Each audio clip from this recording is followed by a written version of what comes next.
Halo semuanya, perkenalkan nama saya Gavin Nenggolan. Pada kesempatan kali ini saya akan mendemokan hasil tugas akhir saya yang berjudul pembangkitan gambar menggunakan aplikasi gelombang otak EEG kasus motor imagery dengan model berbasis autoencoder dan transformer. Pada kesempatan kali ini saya akan menampilkan tiga hal. Yang pertama itu slide presentasi saya, kemudian GitHub saya, repository, dan terakhir itu kodenya. Oke. Eh, Sebelum itu kita bahas terlebih dahulu bagaimana arsitektur yang saya gunakan. Pertama, arsitektur saya itu terdiri dari mungkin tiga tahap pelatihan. Yang pertama itu pelatihan EG Forward untuk task classification, kemudian pelatihan variational autoencoder, dan yang terakhir itu pelatihan pembangkitan gambar dengan menggabungkan antara komponen EG Former dan variational autoencoder. Untuk pipeline pembangkitan gambarnya akan seperti ini. Pertama itu EG former, EG akan dipasing menuju EG former filter extraction, kemudian dilewatkan ke EG former projection, dan terakhir itu akan di-generate image menggunakan decoder dan variational autoencoder. Singkatnya, pelatihan pertama itu untuk mengambil si filter extraction-nya ini. Kenapa digunakan task klasifikasi? Ada dua alasan. Yang pertama itu karena performance-nya yang terukur, dan yang satu lagi itu mempercepat pelatihan dibandingkan langsung melatih ke image generation. Karena task klasifikasi ini lebih kecil, sehingga lebih cepat untuk konvergen. Kemudian yang tahap ketiga itu melatih feature extraction dan menambahkan projection layer, itu untuk melatih hasil dari projection layer ini agar mirip dengan variational autoencoder. Sekian. Kita langsung saja ke repositorinya. Sini teman-teman bisa mengikuti readme-nya. Readme ini sudah cukup jelas. Yang pertama itu terkait, kita pahami dulu direktori, struktur direktorinya. Ini docs diambil aja itu untuk file dokumentasi. Kemudian dataset, di sini dataset EEG-nya saya menggunakan dataset EEG yang terlampir, artikel ilmiahnya terlampir. Kemudian ada image dataset. Ini image dataset yang saya buat sendiri karena tas motor imagery ini tidak terkait dengan pembangkitan gambar. Tapi saya berusaha membuat itu. Kemudian ada folder database. Ini database untuk eh, menggabungkan EEG, sequence EEG, labelnya, dan image yang merepresentasikannya. Di sini itu terdapat di dalam database satunya, atau database 2 hingga ke N. Ini varian database-nya. Kemudian ada database weight. Ini weight modelnya yang dilatih dengan database kesekiannya. Misalkan database satu ini weight dari model jika dilatih dengan dataset yang di-generate atau database yang di-generate yang ke satu. Kemudian ada database variational autoencoder. Ini tidak ada variasinya karena kita melatih variational autoencoder dengan tanpa varian tertentu, hanya menggunakan 5 gambar. Kemudian di sini ada database, ini database generator, database gen nanti akan saya ubah. Itu mirip dengan database, tapi ini untuk task generation, ya, image generation. Kemudian kita lanjut. Di sini ada util. Util ini ada berisi file config dan file generate MI database.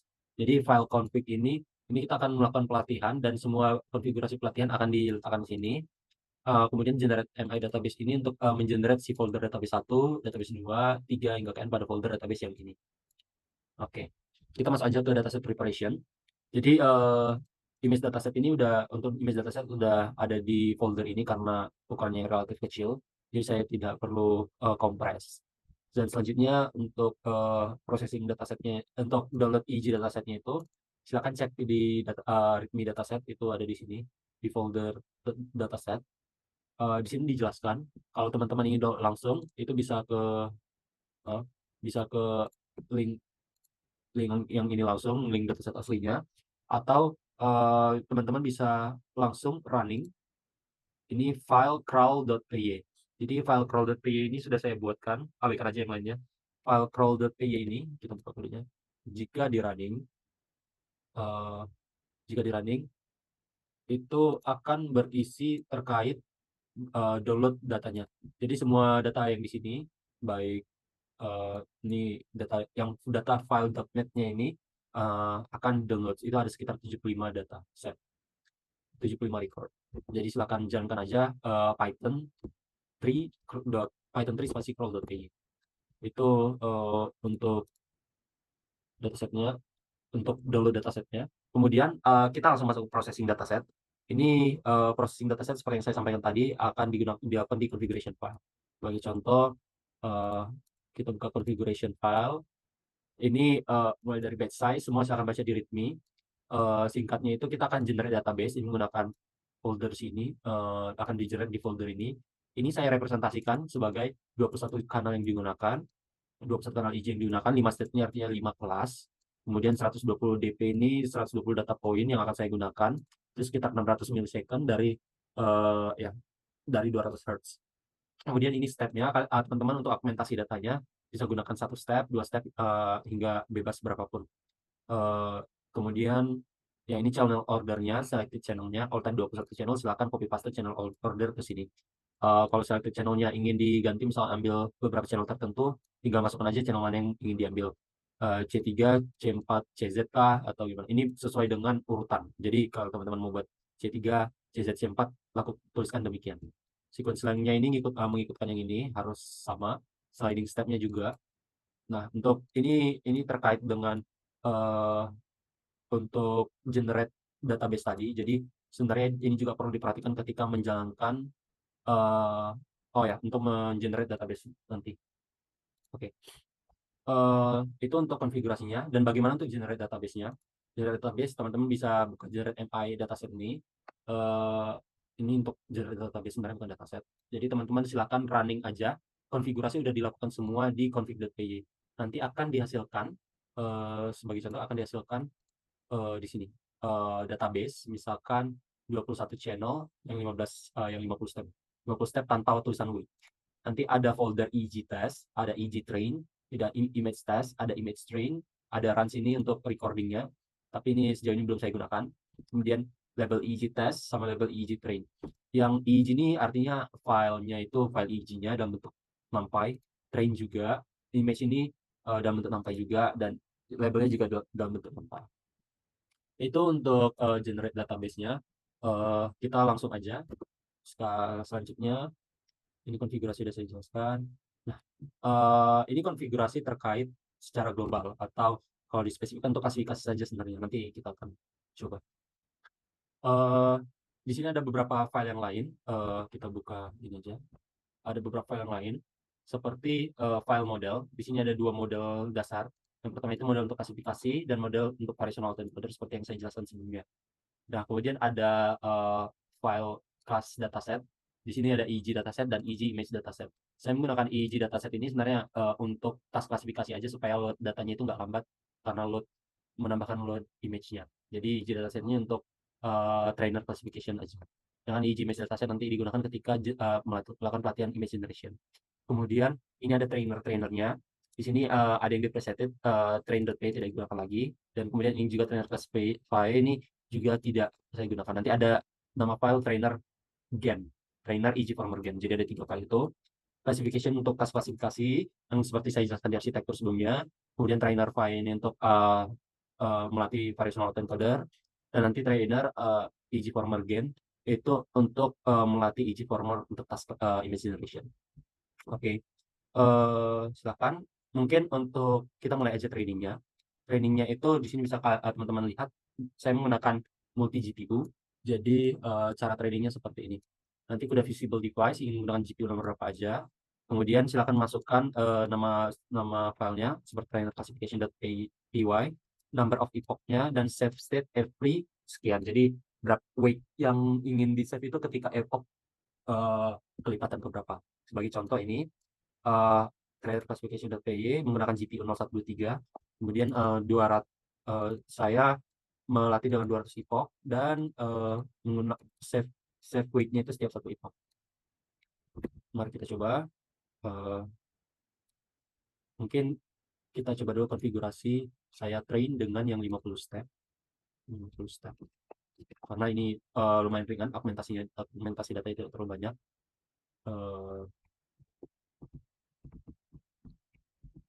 Saya coba train dengan 4 GPU aja. Mungkin karena ini udah dilatih sampai 350 epoch, saya latih mungkin sampai 400 dulu. 400 dengan set-nya itu 10.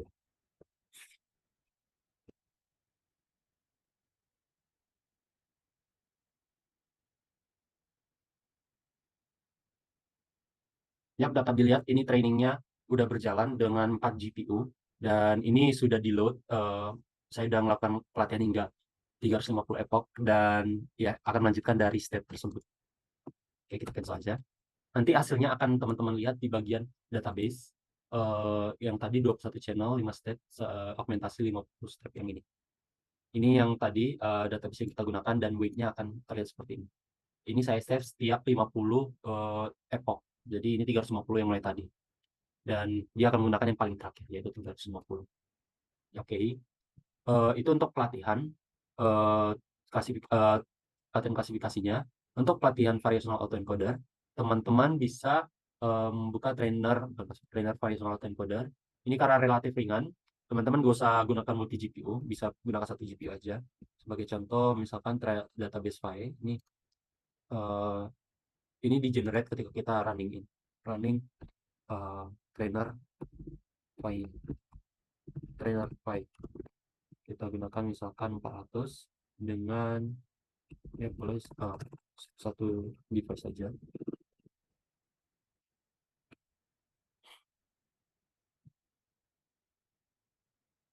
Ini melanjutkan dari yang sebelumnya, relatif cepat karena hanya sedikit. Oke, kita cancel saja. Jadi nanti akan dibuat folder database file jika kita menjalankan file tersebut. Itu nanti akan terlihat fireworks-nya ini yang barusan kita buat. Uh, ini ya akan seperti ini tampilannya. Oke, results-nya tidak ada. Oke. Oke. Mungkin kita akan coba melihat inference bagaimana hasil klasifikasi. Eh, kita coba inference yang ini, inference klasifikasi dulu. Sebagai contoh, saya menggunakan yang 21 channel, yang 20 step, 5 step. Kita running.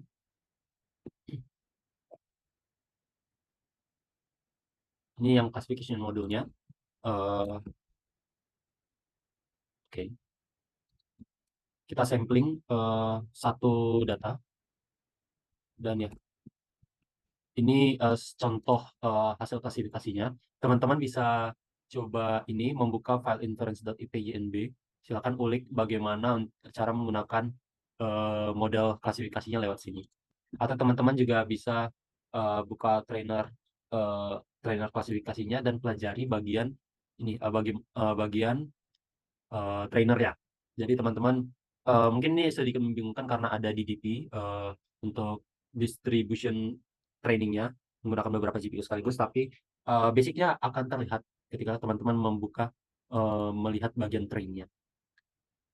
Untuk inference file-nya teman-teman bisa coba inference langsung variational autoencoder-nya. Jadi Python 3 inference file. Ini saya mengambil beberapa sampel latent space dari ya, nanti akan dihasilkan file ini. Ini sebagai contoh bagaimana kondisi variational autoencoder-nya saya sampling pada space tertentu. Jadi terlihat sudah cukup baik. Selanjutnya, ketika kita sudah melakukan pelatihan untuk klasifikasi dan pelatihan variational autoencoder, kita tinggal melakukan pelatihan fitur ekstraksi dari yang sebelumnya. Ini kita train, kemudian kita passing ke EasyFormer projection. Nah, kita perlu buka dulu EasyFormer generator ini. Saya meletakkan kelas baru EasyFormer gen ini, yaitu kelas projection layer. Nah, projection layer ini teman-teman itu harus mengubah nilai 7x2662 ini menjadi jumlah yang sesuai dengan ukuran model akhir dari EasyFormer uh, feature extraction-nya, EasyFormer feature extraction-nya. Nah, di sini saya tidak akan ubah karena ini sudah sesuai dengan yang punya saya. Oke, jika ingin melatih, EasyFormer gen-nya mirip dengan pelatihan sebelumnya yang menggunakan beberapa GPU sekaligus. Di sini saya menggunakan skin chip. Oke, misalkan simple transformer gen 200.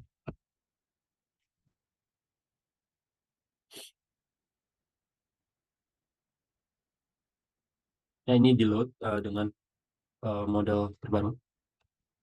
Ya, singkatnya seperti itu. Tapi teman-teman juga harus perhatikan di sini ada local configuration-nya. Local configuration-nya itu ini misalnya local configuration variational autoencoder ini untuk mengambil variational autoencoder mana yang ingin teman-teman gunakan. Jadi teman-teman buka lagi database filenya, masukkan ini path-nya sesuai ke database variational autoencoder. Selanjutnya untuk projection, ini abaikan saja untuk sekarang karena kita tidak menggunakan projection layer yang sudah dilatih. Gunakan saja ini yang easy forward image. Jadi dia selalu membuat projection layer yang baru. Di sini gen modelnya ingin disimpan di mana. In database gen ini anggap belum ada, nanti akan disimpan di sini. Kemudian terkait ini juga base name-nya apa, eksperimen name-nya, dan result folder-nya ingin disimpan di mana. Nanti ketika teman-teman udah jalankan train, itu akan dihasilkan hasil-hasil seperti berikut database gen. Terkait subjek, misalkan terkait 21 channel dengan 5 kelas dan 120 data point dan 20 step dokumentasi.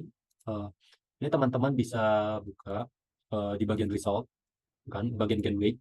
Di sini ada weight untuk latihannya tadi. Misalkan ini dilatih dengan setiap save weight setiap 5 kali 5 epoch, jadi gitu. Oke, itu untuk generationnya. Nanti teman-teman bisa coba ulik-ulik lagi terkait local config di setiap filenya. Karena yang paling krusial untuk program saya itu perhatikan setiap konfigurasinya gitu. Selain konfigurasi teman-teman, ada satu hal lagi yang perlu teman-teman lakukan, yang perlu teman-teman perhatikan untuk melakukan pelatihan, yaitu di bagian sini. Di bagian trainer classification, saya menggunakan loss function yang bernama vocaloss.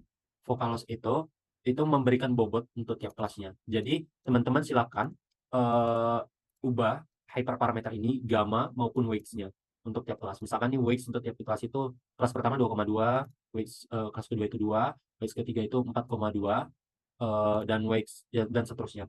Ini perlu teman-teman perhatikan untuk mengubah ini sesuai dengan komposisi dataset teman-teman. Ya, silahkan belajar lagi terkait vocaloss. Selanjutnya kita coba inference aja. Kalau tadi udah inference terkait classification, kita inference terkait image generation. Sebagai contoh, ini langsung running aja. Nah, ini contohnya. Ini dihasilkan generate image yang salah, ground truth-nya itu yang sebelah kanan, dan yang reconstruct itu yang reconstructor itu yang sebelah kiri. Dihasilkan gambar yang cukup berbeda. Saya sudah sampling beberapa yang hasilnya cukup baik. Sebagai contoh itu 2000 sampling di indeks ke 2500.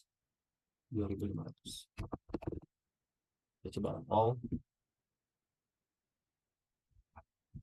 Ya, ini truth label-nya itu lidah, classification result-nya itu lidah, dan image yang direpresentasikan itu cukup mirip. Begitu, teman-teman. Tips dari saya untuk menggunakan kode saya itu simple. Pertama itu baca dulu readme-nya. Kemudian ya ada 3 readme. Yang pertama itu readme pada repository utama, kemudian pada folder database, dan kemudian pada folder dataset. Itu silakan teman-teman baca readme-nya. Kalau dataset itu terkait dengan dataset raw yang di-download, database itu yang kita generate untuk digunakan untuk pelatihan, dan readme yang utama itu secara keseluruhan. Begitu. Mungkin sekian cara penggunaannya. Silakan teman-teman belajar. Terima kasih.